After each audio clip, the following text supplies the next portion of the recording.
Hey, what's going on, guys? It's CJ here live at San Diego Comic-Con, and I am here with Joe Casey. How's it going, sir? Good. How are you? Pretty good. So you're doing the Zod book. Yes, I am. Okay, so one of the things that, it's not an annoyance for me, but like whenever you get somebody that does a villain book, it feels like there's a layer of trying to like get people to sympathize with them. I know it's it don't bug me, but it's like, so what was your approach in doing this Zod book? Because clearly it looks like it's the inverse opposite, where it's like, oh, we're going to go hardcore into who Zod is. If anybody sympathizes with Zod in this book, then they have a problem. Oh yeah, clearly. They have issues. They might need to go talk to somebody. Yeah. Because I like villains who are villains. Yeah. I like evil that's evil for evil's sake. Yeah. I mean, I do subscribe to everybody's the hero of their own story. Yeah. It just depends on the story. Yeah. And Zod, we're out to sort of turn him back to the bastard that he's always supposed to be. Yeah. Yeah.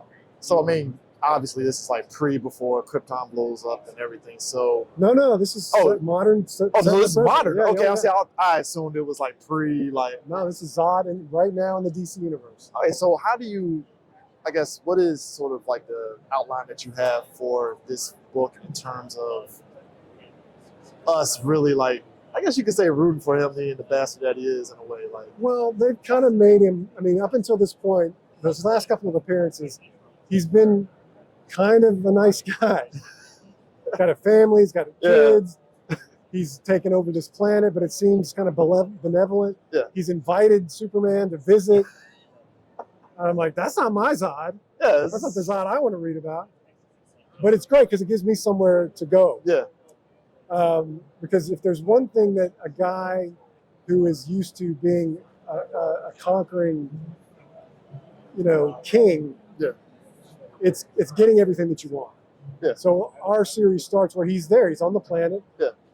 He's building it up. His family's there. He's ruler of all he surveys. And I tell you, a soldier without a war, that can be a problem. Get the itch. Yeah. A little bit. Yeah. And also, he's now a target. Yeah.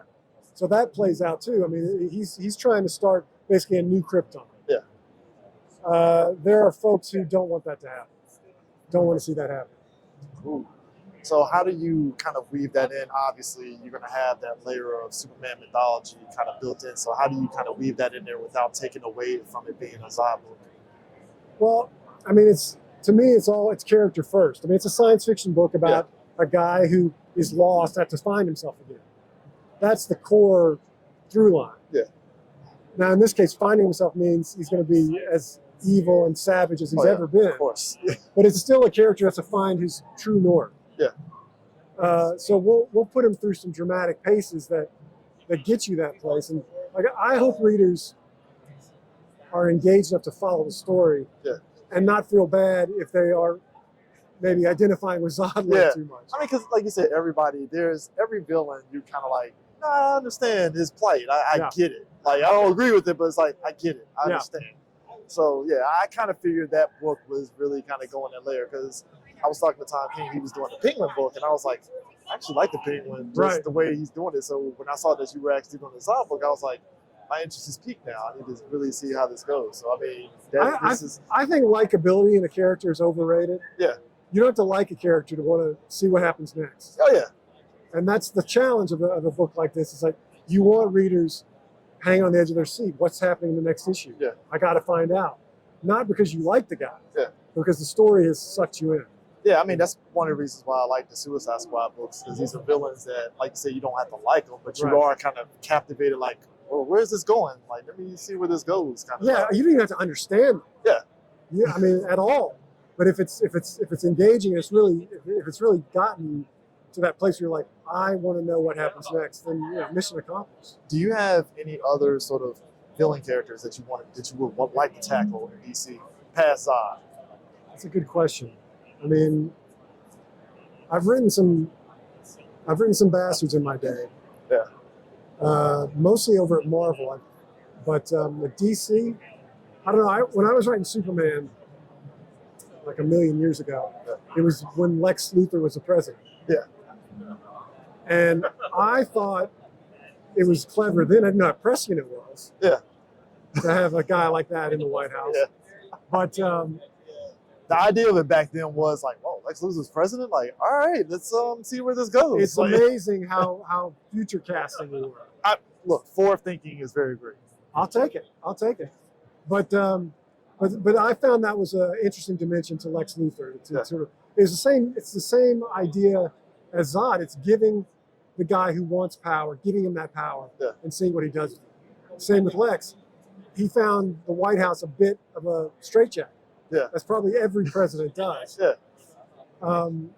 So I think that's interesting when a bad guy gets what he wants. What happens next? Yeah. That's kind of where any bad guy is interested in take it like that. Cool. Like, now lastly, I know you helped co-create America Chavez. Yes. How did you formulate that character? 'Cause the character itself is very like out there. Yeah. How did that happen? Well, I wanted to create a female Wonder Woman for Marvel. That was the initial impetus. Yeah. But having another, I mean, female's enough of a stretch, but having another white character out there, there's been enough of those. Yeah. So it was a time, this was, God, now 13 years ago, when it was just starting to be that awareness of like, there's enough white characters at both companies. Yeah. If you're going to create somebody new or bring somebody new into that universe, show the diversity of the world, show the reality of the world. Oh, yeah. And I got a kick out of the idea that a character named America was not the cliched white person. Yeah. So all that stuff kind of mixed together to kind of create that character. And her original conception was that she really had her own identity. Yeah. She had no interest in really even taking part in the Marvel universe. Yeah. There's a line in the first stuff that I wrote where she's like, I'd rather die than join the Avengers. Yeah. I wanted a character whose dreams and aspirations were not the typical middle American dream of a Marvel hero, which is being in the Avengers, being in the Fantastic Four, whatever the aspirations were. I wanted to break that. Yeah. And that's kind of where that character came from. Yeah, because I liked that character when she was with the Ultimates. Yeah. Like I thought that worked for that group of people because it was very a small group. It wasn't the Avengers. It was just all these different personalities just all mixed together. I mean, as history has proved, she's a hard character to write. Oh yeah.